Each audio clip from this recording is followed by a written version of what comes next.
So this is a true story. It's a little boy whose name was Johnny. And Johnny had been kind of asking his mother all morning long for some different things. He would say, "Mommy, do we have any snacks?" And she would say, "We don't have any." And then he would say, "Mommy, do we have any popcorn?" "No, we don't have any." "Mommy, do we have any chips?" "No, we don't have any."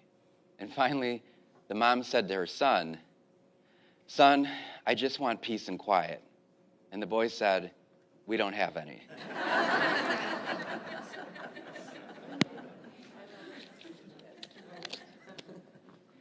Johnny. What if I could prescribe to you a drug with no side effects that did all of these things? It would increase your concentration. It would inspire creativity. It would heighten self-awareness. It would improve learning and longevity. It would de-stress you and bring about a sense of calm. It would improve your relationships, and it would have physical effects on your body, including lower blood pressure, prevent plaque in your arteries, and boost your immune system. What would that be? Silence. Silence. Soren Kierkegaard, who is a philosopher, he had this to say about silence. He said, "If I were a physician and I were allowed to prescribe only one remedy for all the ills of life's problems in the world, I would prescribe silence." And there's another Catholic philosopher, Blaise Pascal is his name. And he said, all of humanity's problems stem from man's inability to sit quietly in his own room. All of humanity's problems could be solved if man had the ability to sit quietly in his own room. So I find myself, when I do want to pray or meditate, if I'm not either in the church or sometimes even in the church or the rectory, whenever I go out somewhere, maybe to nature, I find that there's always noise, and more with people that have their phones and now Bluetooth speakers around. Like, I might be sitting by a waterfall. I might be sitting by the lake and just kind of hoping for some silence. And people are talking, so sometimes I'll go down quite a bit. And then I walk down as far as I can and start to just pray and meditate and hear the waves. And wouldn't you know, somebody comes and sits right 6 feet next to me and pulls out their Bluetooth speaker and starts playing music. And so this is what I do now. I walk around, and I always have this in my backpack. These little earbuds, right? They're called noise-canceling earbuds. So you put them in, and it brings a little bit of silence. Let me talk to me real quick. I still hear you. So sometimes I have to go even further, and I bring these. And then I put them on. Oh, that's good. Talk to me now. What? Are you talking, anybody? I can't hear anything. But it takes a lot of preparedness in order to do that. We live in constant noise. I'm not just talking about physical noise. I'm also talking about attention. So anytime that we are looking at something or taking in media, we're living in constant noise. And I know it's very true with smartphones as well. And everybody carries these now. And before every big event, usually somebody has to say, please take a moment to silence your cell phones. And sometimes, obviously, people forget, right? Even during Mass. So we have to be conscious about that. Like, take a moment to silence your cell phones. Once a day, turn off your phones, just for 15 minutes. I usually do that for my holy hour of meditation, but silence your phones. And then also, I think during this week or even today, just try to pay attention to how often we distract ourselves. And I find myself, too, I'm guilty of this, that sometimes from the time I wake up in the morning, because I do my prayers on my phone now instead of the book, which would be better for me to use, I do my prayers on my phone, and then I might get text messages, and then I might get calls And then when I begin to kind of like do my morning routine, I turn on a podcast. So I either listen to a lecture on YouTube or some turn on some other podcast. When I'm driving in the car, I don't ever drive silently anymore, right? I always either play music or I put on a podcast. And even though these are like good things to do and listen to, it ends up consuming all of my attention. And I find myself with no silence. There is a wonderful book written by Cardinal Sarah is his name. I highly recommend you read this book. And he calls the book, the title of the book is The Power of Silence. The Power of Silence. And the subtitle is this: The Power of Silence Against the Tyranny of Noise. The Dictator of Noise.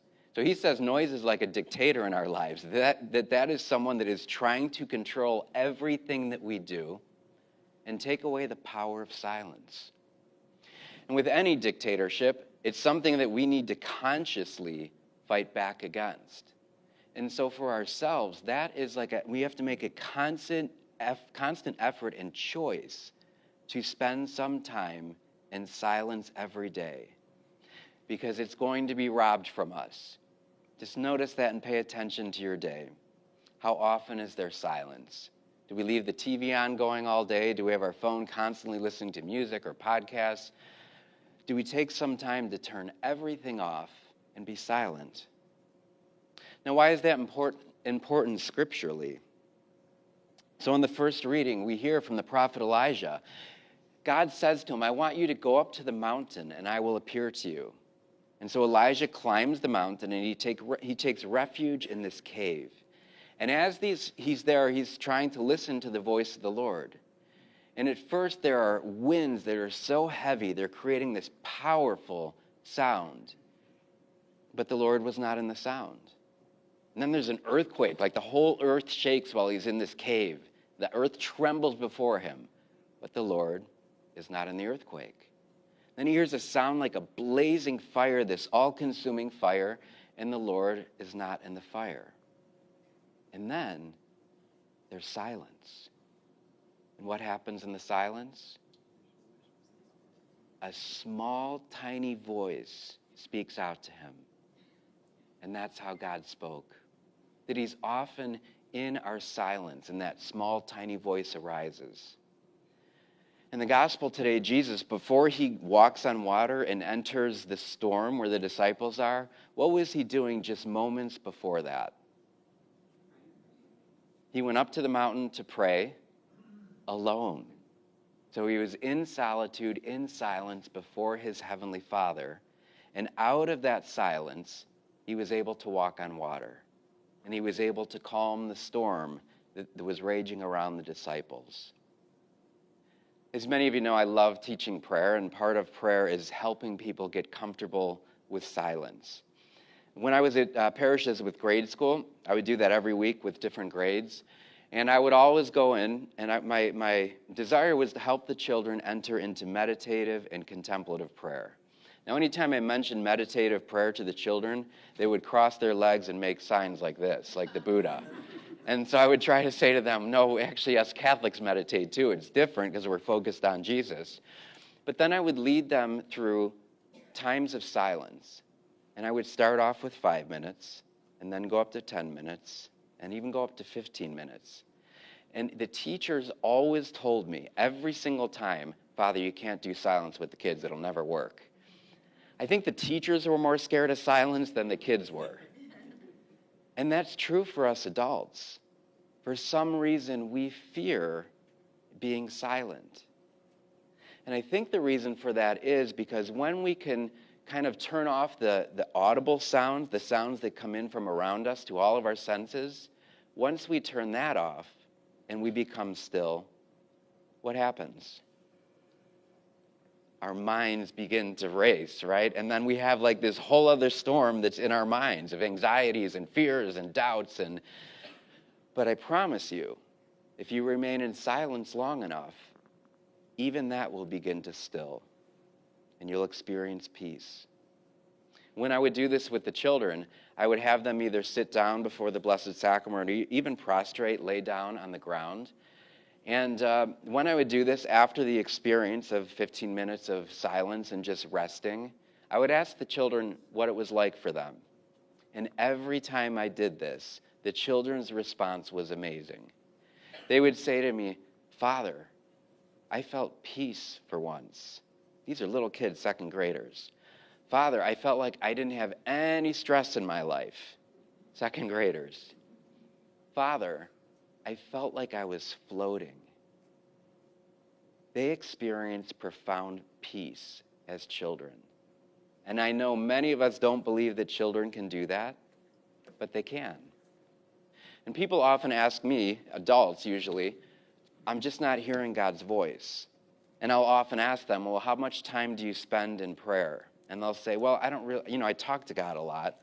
And then I'll say, "Well, how much time do you spend in silence? Like, do you go to make a holy hour before the Blessed Sacrament? Do you spend some time in silence?"